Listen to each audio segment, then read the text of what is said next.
మాకు వద్దు, వాళ్ళు ఇస్తున్న ప్రసాదాలు ఇవ్వడమే కానీ, బొట్టు పెడుతుంటే వద్దనే కానీ వీళ్ళు వేషధారణ అంతా కూడా మారిపోతుంది. వేషధారణ అంటే ఏంటండి?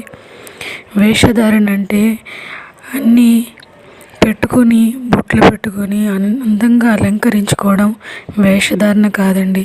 హృదయం మారకుండా మీరు పై అలంకరణ, నేను దేవుణ్ణి నమ్ముకున్నానని తెల్లని వస్త్రాలు ధరించుకొని, బొట్టు తీసేసి, గాజులు తీసేసి, పువ్వులు తీసేసి, ఇదే వేషధారణ అండి.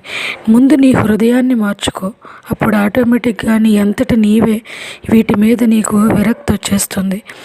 ఈ విరక్తి రాకుండానే మీరు ముందే ఇవన్నీ తీసేసి అందరి ముందు మీ ప్రవక్తన ఇదిగా చూపిస్తుంటే అందరూ కూడా ముందు మీ హృదయాన్ని, మీ పద్ధతిని చూస్తారు కానీ వేషధారణ ఎవరు చూస్తారండి? వేషధారణ చూసి